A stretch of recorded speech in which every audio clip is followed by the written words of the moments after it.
Good morning বন্ধুরা। আজকে আবারও একটা নতুন দিন নতুন সকাল তোমাদেরকে সঙ্গে নিয়ে শুরু করছি। তো আশা করছি সবাই খুব ভালো রয়েছো আর আমরাও বেশ ভালো রয়েছি। আর আজকে হচ্ছে রবিবার আর এখন বাজে সকাল 8টা মতো। তো আজকে ভিডিওটা এখন থেকে শুরু করছি আর আশা করব অন্যান্য দিনের মতো আজকের ব্লগটিও তোমাদের ভালো লাগবে। অনেক দিন যাবত ঘরটা ডিপ ক্লিনিং করা হয় না, তা ভাবলাম যে আজকে যেহেতু রবিবার আর ছেলে গেছে ক্রিকেট খেলতে, তো আসতে অনেকটাই দেরি আর কি ওর, তার জন্যই ঘরটা একটুখানি পরিষ্কার করে নিই। আর ছেলে বাইরে থাকে, ওর বাবা বাড়িতে থাকে, এরকম সময় খুব কমই থাকে। আর এ সকল কাজ দেখবে একা করতে না খুব ভয় ভয় লাগে। তো তার জন্য আমি চেষ্টা করি এই ধরনের কাজগুলো ওর বাবা যেদিন বাড়িতে থাকবে সেই দিনই করার। চেয়ারে চেপে চেপে এই যে ওপরগুলো সব পরিষ্কার করতে হয়, তো আর দেখবে হাতে হাতে একটু হেল্পও হয়ে যায় যদি কখনো কিছু প্রয়োজন হয়। আর কি বলো তো, ঘরটা তো খুবই ছোট আর তার তুলনায় জিনিস অনেক বেশি, তার জন্যই আরোই অসুবিধা বলতে পারো। দেখবে ঘরের মধ্যে যদি জিনিস বেশি হয় আর সারাক্ষণ সেখানে পাখা চলতে থাকে, জানালা খোলা থাকে, তো অটোমেটিক না বাইরের ডাস্টটা টেনে সে জিনিসের ওপরই পড়ে। আর এই মাসে না আমার পরিষ্কারও করা হয়নি, তার জন্য দেখছি প্রচণ্ড ধুলো পড়েছে। তবে আলমারির ওপরটা আর এসিটা কিন্তু আমি পরিষ্কার করেছিলাম, কিন্তু তারপরেও দেখো কি অবস্থাটা হয়েছে। এটা যদি সপ্তাহে করা যায় তো বেশি ভালো। আগে আগে না মাসে অন্তত একবার হলেও করা হতো, এখনও হয় না তা নয়, তবে মাঝে মধ্যে না হয়তো সব জায়গাটা সেইভাবে ক্লিন করা হয় না। আলমারিগুলো মোছামুছি হয়ই, কিন্তু এই যে তাকটা সব জিনিস সরিয়ে সরিয়ে মোছাটা খুব অসুবিধা হয়ে যায়। আর আমার ছেলের যেহেতু ডাস্ট অ্যালার্জি রয়েছে, তো ওর জন্য আরও অসুবিধা। দেখো আলমারির পেছনে না একটা জানালা রয়েছে, আর এই জানালাটাতে জানি না কোথা থেকে এত ডাস্ট আসে, এত নোংরা আসে, আমি বুঝতে পারি না। আমার মনে হয় হয়তো জানালাটা অত পরিষ্কার করা হয় না, এগুলো যেমন হাতে হাতে সবসময় একটা মুছে নেওয়া হচ্ছে, তো তার জন্যই মনে হচ্ছে ওখানে আর কি দেখছি আলমারিটার তলাটায় প্রচণ্ড পরিমাণে নোংরা বের হলো। তো মানে এখন মনে হচ্ছে অনেকটা শান্তি। আমরা ভাবছিলাম এত মশা কোথায় হচ্ছে, আসলে মশার তো দোষ নেই, জায়গা করে দিলে ঠিকই ওরা জায়গা করে নেবে, তাই না? আমরা তো সুযোগটা করে দিচ্ছি যে এখানে নোংরা রয়েছে, তো সেই জায়গাটাতে ওরা এসে আবার বাসা বাঁধছে। আর এই যে ঘড়িটার কাঁচটা ভেঙে গেছিলো, তারপরে আবার সেই কাঁচটা লাগানো হয়েছে। আর ঘড়িটা না ছেলে বল খেলেই ভেঙেছিল, জানো, বেশ কিছুদিন আগের কথা আর কি। আর এই যে আমাদের বাবামণির ছবি, বাবামণির ছবিটা যখনই আমি হাতে নিই তো প্রণাম করেই নামাই। আর প্রতিদিন সকালে আমার কাজটাই হচ্ছে বাবামণিকে প্রণাম করে ঘুম থেকে ওঠা। আমি এখনও ওনার সাথে কথা বলি। উনি হয়তো সশরীরে আমার কাছে নেই, আমি জানি, কিন্তু মনের দিক থেকে উনি কিন্তু সবসময় আমার সাথে কথা বলেন, এটা আমার বিশ্বাস। আসলে এতটা ভালোবাসতেন তো উনি, তার জন্য সেই ভালোবাসার জায়গা থেকেই আমি এটা ফিল করতে পারি। ওর বাবা তো ওনার চোখের মণি ছিল, মানে এতটা ভালোবাসতেন উনি ওকে যে কি বলবো। আর আমাদের আশ্রমটা ছিল কোলাঘাটে, তো সেখানেই আর কি আমরা যেতাম। আমার এক বন্ধু আমাকে কিছুদিন আগে কমেন্ট করেছিলে যে আমি কোনো দিন কুস্থল গেছি কিনা। না, কুস্থল আমি যাইনি, কারণ আমাদের যে বাবামণি ওনার আশ্রম ছিল আর কি কোলাঘাটে, তো আমাদের ওখানেই যাতায়াত ছিল। কোলাঘাট নামটা শুনলেই মনে হয় যেন নিজের জায়গা নিজের জায়গা, কিন্তু এখন আর যাওয়ার জায়গা নেই, উনিই নেই, তো আর যাবো কোথায়, তাই না? যাই হোক, তোমাদের সাথে অনেক কয়েকটা গল্প করে ফেললাম।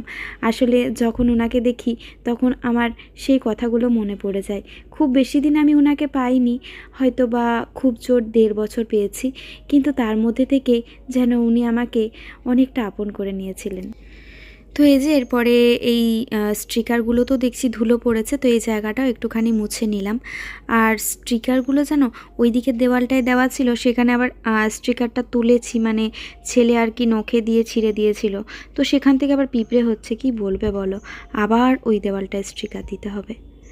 তো এই যে এসিটা বাবা যখন এসেছিল তখনই পরিষ্কার করেছে, এবারে না ঠিক আগের বারে, মানে দিন 15 আগের কথা বলছি। তো তার মধ্যে থেকে দেখো কত ডাস্ট, প্রচুর ধুলো পড়ে গেছে। আমি ভাবতে পারি না যে কোথার থেকে হয় এইটা। তোমাদের কারোর এসিতে এরকম ধুলো পড়ে?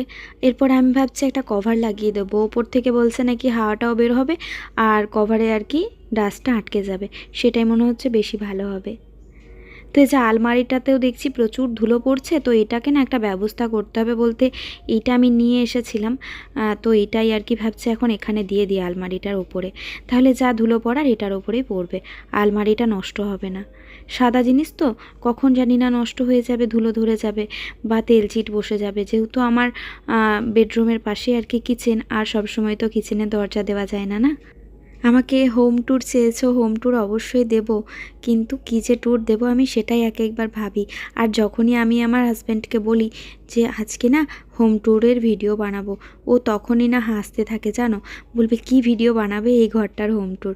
আমি বলেছি এরপরে না, আমার অনেক বান্ধবীরাই চেয়েছে যে হোম ট্যুর দেখবো, তো আমার যেইটা আছে সেইটুকুনি আমি তাদের সামনে তুলে ধরবো। তো বলেছে ঠিক আছে, তাহলে একদিন বানিও। তো তোমাদেরকে দেখাবো, তোমরাই দেখবে যে আমি কত বড় বাড়িতে থাকি। যাই হোক, যেটাতেই আছি না কেন শান্তিতে আছি, মানসিকভাবে অনেকটা রিলিফ আছি, এই আর কি। ভগবানকে ডাকি যেন শান্তিটুকুনি বজায় থাকে, তাতে যেখানেই থাকি। আর এই যে ফটোগুলোকে একটু একটু মুছে তারপরে জায়গায় রেখে দিলাম।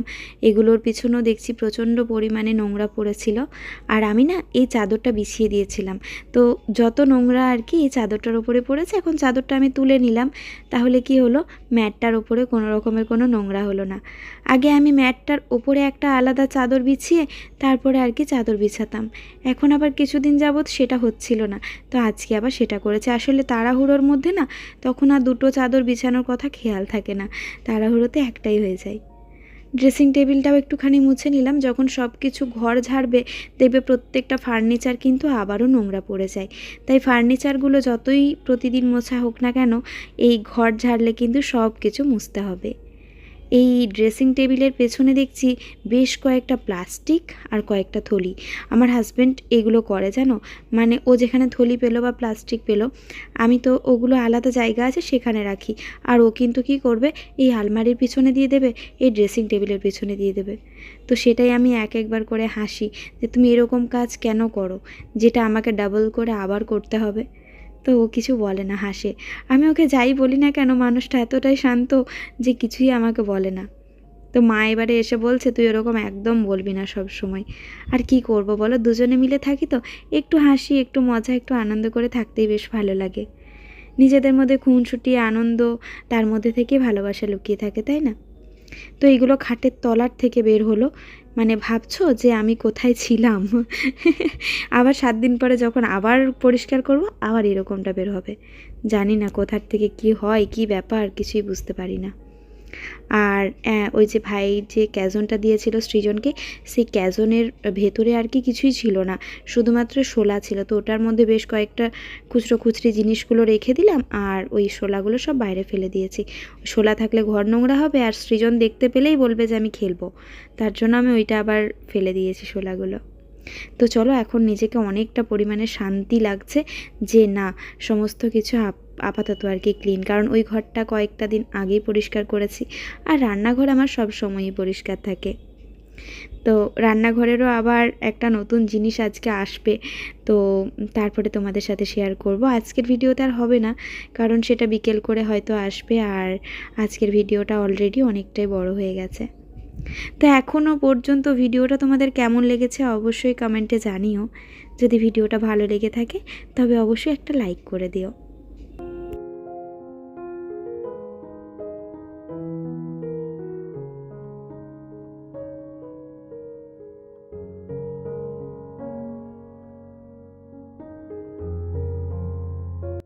আর এই যে এই জায়গাটা হচ্ছে আমার ঘরের সবথেকে বিজি স্পেস বলতে পারো, মানে এই জায়গাটা সবথেকে ব্যস্ত জায়গা। তো এই জায়গাটাতে অনেক কিছু জিনিস, হাবিজাবি, ওষুধপত্র এই সকল থাকে। তার জন্য এই জায়গাটাকে যতই আমি ডেকোরেট করতে চাই না কেন, কিছুতেই ডেকোরেশন থাকে না। সবাই ধরো নিজের নিজের জিনিস এখান থেকে নেবে, তো সবাই তো আর আমার মতো পরিষ্কার করবে না, না। তার জন্য সারাটা দিন আমাকে এখানের পেছনে কাটতে হয় বলতে পারো। আমার ওই যে মেনিয়া, জায়গার জিনিস জায়গায় রাখতে হবে। তো কি করব, এই মেনিয়া যখন হয়ে গেছে আর তো কিছু করার নেই। যার এই অভ্যেসটা আছে সে বুঝতে পারবে এটা কত বড় একটা রোগ। মানে এটাকে বলতে পারো খুঁতে, বা আমাদের বাঁকুড়ায় ভাষায় আবার খুঁতেকে কি বলে জানো, পটকন। তো সেই আর কি, বাঁকুড়াতে এসে অনেক নতুন নতুন আমি ভাষা শিখেছি। আগে আগে তো বুঝতেই পারতাম না যে এরা কী বলছে রে বাবা, আমি তো কিছুই বুঝতে পারছি না। এখন বুঝে গেছি, কিন্তু ব্যবহারটা একটু কম করি, এই আর কি। তবে বাঁকুড়ার লোকেদের সাথে যখন কথা বলি চেষ্টা করি ওদের ভাষাতেই কথা বলার। দেখবে নিজের নিজের ভাষাতে যদি মানুষ কথা বলে তাহলে তাদেরও একটা আনইজি ফিল হয় না। বেশ ভালো লাগে। আর তার জন্য চেষ্টা করি যে ওরা যেন আমার সাথে খোলাখুলিভাবে কথা বলতে পারে, আমি তাদের ভাষাতেই কথা বলার চেষ্টা করি। যেহেতু শিখে গেছি ভাষাটা, তাই আর অসুবিধা হয় না খুব একটা। তবে আমাদের রানীগঞ্জে যদি আমি বাঁকুড়ার ভাষা ইউজ করি তাহলে সবাই হেসে একদম গড়াগড়ি দেবে। তো সেখানে কিন্তু আবার আমাকে রানীগঞ্জের ভাষাই বলতে হয়। এই যে ফুলদানিগুলো নোংরা পড়েছিল, একটুখানি জলে ধুয়ে নিয়ে একটু রোদে দিয়ে দিলাম। কি ভাগ্যিস আজকে রোদ উঠেছে। বিকেলের দিক থেকে একটু মেঘলা করেছে, তবে সকালের দিকটা রোদই ছিল। আর তার জন্য এই যে কয়েকটা জল ধোয়া ছিল সেগুলো ধুয়ে নিলাম, আর বাকি কয়েকটা কাচবো, সেগুলো ভিজিয়ে কেচে নেব। আজকে না রান্নার কোনো ঝামেলা নেই, তো তার জন্যই। কেন ঝামেলা নেই সেটা তোমরা দেখতেই পারবে পুরো ভিডিওটা দেখলে। এগুলো একবার করেই জাস্ট পরেছি, তবে গরমের মধ্যে একবারই পরো বা আধবারই পরো, সেই জামাকে কিন্তু না কাচলে আর দ্বিতীয়বার পরা যাচ্ছে না, এই আর কি। গায়ে তুললেই মনে হচ্ছে ধুয়ে ফেলি, এতটা প্রচণ্ড ভাবসা গরম আর কি। তো তার জন্য আমি ওই রোদে দিয়ে পরার কোনো সিনই নেই, তাই একদম ধুয়ে শুকিয়ে তারপরে আবার ইউজ করি। আর এই যে আজকের আমাদের রাঁধুনি দাদা রান্না করছে, রান্নার দিকটাও দেখে নিয়েছে বলে আমি কাজগুলো নিশ্চিন্তে গুছাতে পেরেছি। ও ছেলেকে স্নান করিয়ে আর নিজে স্নান করে তারপরে আর কি রান্না করছে। আর হ্যাঁ, পুজোটাও করে দিয়েছে জানো তো। তো আমার এতে অনেকটাই সুবিধে হয়েছে। কি গো, মাংস খাবো না বলছিলে যে? মাংস খাও না? তো কি করবে? তুমি কি দিয়ে ভাত খাবে? ঝোল। ঝোলেও তো মাংস থাকে নাকি? হ্যাঁ, মাংস থাকে, মাংস স্বাদ থাকে। ও মাংস না খেলে মাংস হ্যাঁ, কেন খাবো? আচ্ছা,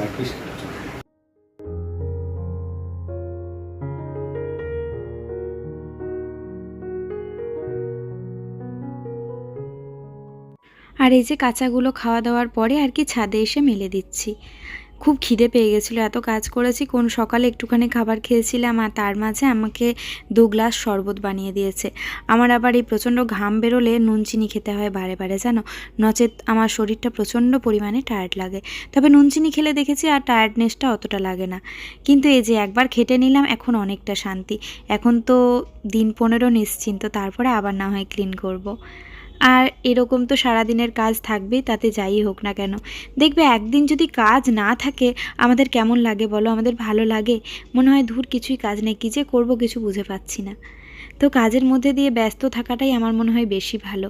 আমি তো এখন সেটা ভীষণভাবে ফিল করি, কারণ কাজের মধ্যে ব্যস্ত না থাকলেই মাথায় আসে নানা রকমের শয়তানি বুদ্ধি। তো তার থেকে ভালো অত শত ব্যাপারে নেই, একদম নিজের কাজে নিজে ব্যস্ত থাকো। নচেত এই যে এর সাথে গল্প হবে, ওর সাথে গল্প হবে, আর শুধুই হবে কুটকচালি। তো সেই সকল করে কোনো লাভ নেই, তাই না? তো এই যে কাপড়গুলো আমার মেলা হয়ে গেছে, চলো এরপরে আজকে আবার একটুখানি বেরোতেও হবে, কারণ আজকে তো আবার রবিবার। তো রবিবার করে আবার একটুখানি বাইরে না গেলে বাবা ছেলে দুজনেই রাগ করবে।